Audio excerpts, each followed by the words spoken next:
I'm Bernie Lynch with Community Paradigm, and I'm just going to serve the role of kicking us off for this evening. I think we have the agenda in front of everyone, so we'll call the meeting to order. First, I think our first item of business, if you will, that we try to put on this agenda so that many of you may know each other or you may not. So to the public watching, it's useful to know who everyone is that's involved in the process. So I thought an introduction to members of just who you are, what your role is in the community. As you know, I'm Bernie Lynch with Community Paradigm. We did the search process here. Community Paradigm is a municipal consulting firm here in Massachusetts, primarily doing business just here in Massachusetts. We do a variety of different types of projects, but pretty much what we've been mostly busy doing over the last 8 or so years is executive recruitments in the area of town managers, town administrators. We do a variety of other positions as well and some public management studies, but we've done at this point in excess of 100 town manager, town administrator searches. My own background is as a municipal manager. It's 20 years as town manager of Chelmsford and 8 years as city manager of Lowell. So we like to think that that experience, that background, along with other members of the firm that have served in that similar role, bring that knowledge and experience of the position as well as the marketplace to help communities find managers that can be successful in those communities. So we're thrilled to be back in Reading a little bit sooner than we had anticipated. But we certainly understand that, and I think people in Reading, the board, happy to be back working with the board. So I guess we'll go around and let everyone do their introduction. So hi everyone. Excuse me, I'm Amy Lannon. I am the director of the Reading Public Library. I've worked at the Reading Public Library for 20 years, but I'm also a resident and moved here for 25 years. My kids have all gone through the school system. And I did serve on the last search committee, and I'm just really looking forward to this session. Thanks. Hi everyone, my name is Denise Baker. I lived in Reading for about 8 years. In my day job, I work at the Mass Municipal Association, working membership services, and I've worked there over 25 years. So I've worked with a lot of local officials, including town managers. So I'm looking forward to this process and to being able to help contribute a little bit to my community. Hi, my name is Chris Messing. I'm a Reading resident, lived here for the past 7.5 years. My daughter attends Coolidge, and I have 24 years experience in executive search. I'm a principal of a boutique search firm here in Massachusetts, and I'm excited just to be able to contribute in this way to support my community. Hi, I'm Jackie McCarthy. I'm chair of the select board. I've lived in Reading for around 11 years. I'm stepmom to 2 alums of RPS, and in my day job, I'm an attorney in the telecom and broadband space, and I look forward to working with you all. I'm David Clark. I'm the chief of police. I've been on the department going on 29 years now. I grew up in Reading, went to Reading Public Schools. My kids grew up in Reading, went to Reading Public Schools, and my parents still live in the house I grew up in Reading. My father grew up in Reading. I've been involved with a bunch of, I was on the superintendent search committee, chiefs of police for other agencies, and the assistant fire chief and deputy chiefs have been on a bunch of search committees for a variety of roles. So I'm looking forward to long-time Reading resident and very vested because my parents are still here, my kids, and especially as the chief of police too. So. Hi, Alan Foles. I'm the town moderator, and I have been in town for 44 years, and my daughter went through the whole school system. And I was on the previous search committee too. I guess I'll wrap up. So I'm Mark Doxter, 27 years in Reading, currently the vice chair of the select board, longtime town meeting member. Day job was as an entrepreneur, kind of starting and running some companies, but now I've shifted. Now I am a professor at Northeastern teaching entrepreneurship. Been involved in a couple of search committees in the past. In fact, 2 town managers ago, actually, and very much looking forward to this process. So, good work. All right. So the next item of business is, now that everybody knows each other so well, is we need to elect a committee chair and a committee clerk. As you know from, I guess the appointment process and the word that went out, we're here tonight, and then it's expected that we'll probably meet 1 or 2 more days during the first week of January. So being chair or being clerk is an important task, but it's not an overly taxing, time-consuming task. And we just need to have one for the official records and for the committee.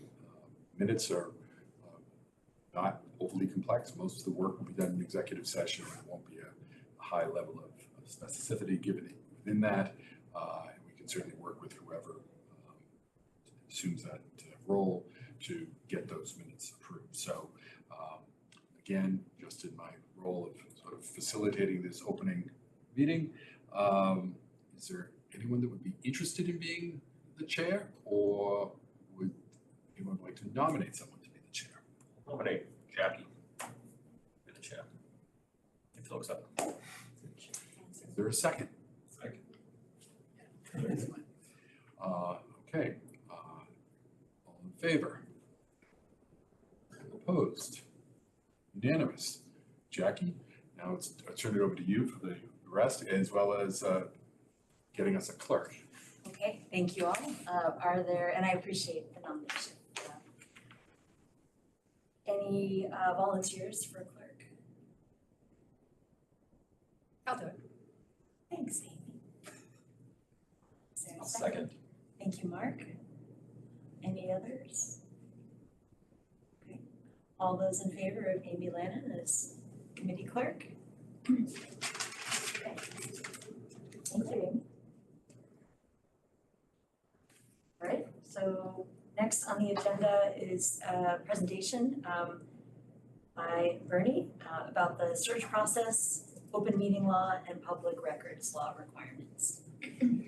Okay, so as we all know, this is a public process, so I'll start with that aspect of it. I already noted this, that most of your work, 99% of it, is done in executive session. That's the purpose, one of the purposes of utilizing a preliminary screening committee. Here in Massachusetts, the appointing authority for this position is the select board. And so if they were to take this task on themselves, one, they wouldn't have the breadth of experiences and perspectives that a screening committee can provide to them. In addition to that, they would have to conduct all of their work, including the review of resumes and the interview of candidates, semifinalists. All of that would have to be done in open session. The result of which would be that people would not be able to embark upon this search process in a confidential manner. So everything that's done in executive session, just like we want to hammer home this point, I'm not expecting an issue here, but we always have to sort of lay this out there. Everything that's discussed here in executive session, remains confidential in executive session until such time as the purpose for the executive session is no longer necessary. That's the way the executive session law works. With a process like this, it pretty much is assumed that the purpose for executive session, the confidentiality of applicants, always remains in place. So nothing ever is released publicly. In that way, we protect people who are interested in applying that may not move on in the process from their current employers, knowing that they have in fact applied for another job and are being considered or may be being considered for that position. So that's point number one. Associated with that is the public records law, or anything that's submitted. If it remains in executive session, it's not able to be disclosed, but there is always the possibility that someone could appeal that. We've actually seen this happen in some communities where some people have sought to have records released. The supervisor of public records generally has been supportive of resumes not being released. However, there's always the risk if there's other documents floating around. So we try to keep that to a minimum, again, to ensure the confidentiality.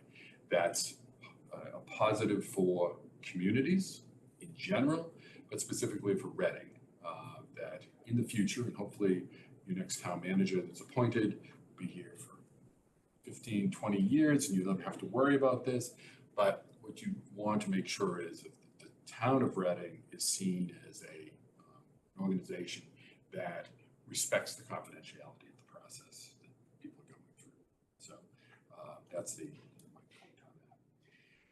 With regards to the search process, it is, as the board knows from our discussions, both in person here or by Zoom or in the individual conversations that we've had, and certainly as Denise knows, with her involvement with the Municipal Association, it is a very competitive market right now. Over 2/3 of the communities in Massachusetts have turned over managers within the last 5 years.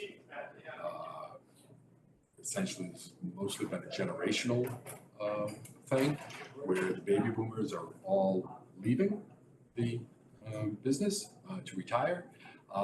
And there weren't necessarily other people coming up behind ready to assume these positions. Most of the people that have been retiring the last few years, in many respects, are the first wave of municipal managers here in the Commonwealth. We've had managers, the first town here in Massachusetts that had a manager was the town of Norwood back in 1915, I think it was. And there wasn't another one appointed until I think sometime in the 30s or 40s. Well, some of the cities, Lowell, for instance, had a manager in 1942. Worcester, Haverhill, Cambridge, all around that same time. We started to see other communities in the 50s start to develop managers, but generally speaking, I think back as late as early 1970s, there were only probably 20 to 25 communities in Massachusetts that had managers in place. It was really during the 1980s here in Reading that the manager positions were put in place. And so that first wave, those people that started their careers as managers in the 80s are the ones that are now retiring. At that point in time, communities would look around and find people from outside of the Commonwealth, as Reading did when you hired your first manager, or they'd look at people that had other backgrounds. It was planning, finance, HR, or they'd look out to different sectors to fill these positions. What we saw happening is some of those positions have become vacant over time, over the last 30 or 40 years, as communities felt compelled to hire town administrators or town managers from other communities. What communities have now found themselves in, because there's been such a turnover and because there weren't necessarily people that have been developed to move up into these positions, or people have chosen not to move up into these positions, is communities are being really required to start to look outside the box a little bit once again and start to look at people in other fields, whether it be in the municipal world or outside of the municipal world, that they might want to look at as potential candidates. And many communities have had trouble sort of coming to grips with that. So I wanted to give you a sense of the marketplace. Much of this is driven by geography. Generally, people apply within a short driving distance of their community that's looking. Right? So in your case, you're pretty much looking at back, within a couple communities to the towards Boston. We quickly turn into cities, and there aren't necessarily people that are coming out of cities. You probably could go down a little bit down to maybe Route 2 to the south. you can pretty much go all the way up to the New Hampshire border to the north, and you're probably looking outwards of 495, maybe just a little bit beyond that to the west. So that's your area.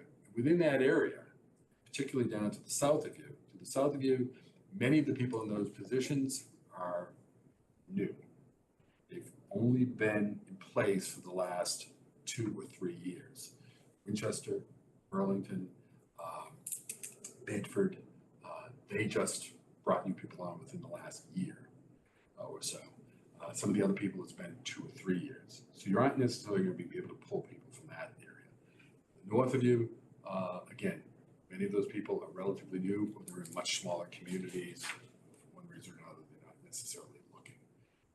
And the same sort of to the west as well, so northwest. So that's another challenge we have beyond the demographics and the marketplace. The geography is an issue we have to look at. When we came to the town back in November, we immediately began our process, which is to get to know the community. Fortunately, we already had a sense of the community because we were involved in the last search. So we were able to hit the ground running pretty quickly, but we did reach out to department heads for a survey to get information from them. We updated much of that information that was in the position profile from the department's standpoint. We got quite a bit of support and assistance from the manager's office, sort of updating us on projects and what's been happening in the community. And of course, we met with members of the board to get their perspective, what they saw as the priorities they had for the new manager. We wanted to be able to convey, and I gave you all a copy of the position statement that was prepared that sort of lays out what Reading is, what the form of government looks like, the finances, the projects that are ongoing, and what the ideal candidate would look for like based upon the input from the executive board, which is the select board. And we compiled all of that, and then we hit the streets in our recruitment process. We, of course, advertised. We utilized the Massachusetts Municipal Association, which has a job board that every community in Massachusetts utilizes. We utilize the International City and County Management Association. We posted the position with all of the graduate programs, public administration here in the region. We pay particular attention to Suffolk University. Suffolk University generates the most number of local government, public administration people here in the Commonwealth. Right, Sean?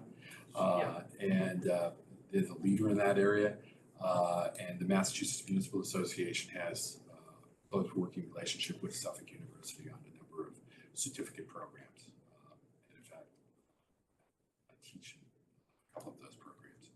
So we're well aware of all of these graduate programs in the area. So we notified all of those, not necessarily for the new graduates coming out, although many mid-career people do go through and get their master's degree and might be qualified to move into the position, but we're pretty much focusing on the alumni that might be coming through those programs.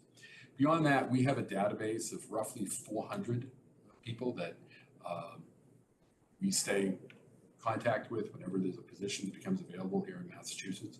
Most are from Massachusetts, but we extend beyond that to other people that we've been in touch with in a variety of ways for a variety of reasons throughout the country. And we let them know about these positions as they become available. We reach out to these people. In the case of Reading, I think we roughly 24, a little bit more people that we were in direct contact with beyond just notifying that database of people that we have the position available. We did individualized outreach to get them to apply to the position. So you all have received the resumes. We received, as you saw, we received 19 applicants for this position, which is pretty much a common number. And that's what we've been getting when we did the town of Arlington recently, larger community. Boston, we received 19 applicants for that position. We're usually right about 20 to 30, those committees. A few that we've gone above that, but most are in that. That's sort of our sweet spot. When we do get into the resumes, I do think you have some, I'll say this publicly, but then we'll get into the more details. I think you have some very good candidates there. Very pleased. I think Mark had sort of held my feet to the fire a little bit and was pushing and I trying to tamp down his enthusiasm, but I think you've got some really good candidates. And I'm anxious to go through the process with you, reviewing those and talking about those candidates and choosing the ones that you want to bring in for an interview. So questions at this point by anybody regarding our process? Meeting schedule is next on the agenda. I'll jump into that. We've planned on 4 days, first week of January. But once not to meet 4 days, but we've set aside, I believe everyone was asked to set aside those 4 days as being available for interviews, the 2nd, 3rd, 4th, and 5th. Yes, so January? Yes, it's January. What did I say? Yeah, January. I did not. I didn't get, I didn't get anything about 2nd, 3rd, 4th. I got 18th. yes. Oh, I got your residence did. I didn't get that. Okay, we'll subject to, work through Okay. that once because before we do anything with that, we have to know how many people we're interviewing. Right. So we'll get to that. Okay. So we'll do that after we get through the executive session. If there's no other business that's to that point, we are prepared to go into executive session. sure, so we'll enter into executive session in order to approve minutes of executive session meetings convened pursuant to Mass General Laws, Chapter 38, Section 21A8, to review resumes and consider or interview applicants for employment or appointment by a preliminary screening committee for selection of finalists to be presented to the select board for possible appointment as town manager, not to return to open session. And I think just out of an abundance of caution, even though we're all in person, we'll do a roll call vote. Need a second? That's right. Thank you, Mark. Okay. And so I'll do a roll call vote to move into executive session. Chief Clerk? Yes. Alan? Yes. Mark? Yes. Amy? Yes. Denise? Yes. Chris? Yes. Jackie? Yes.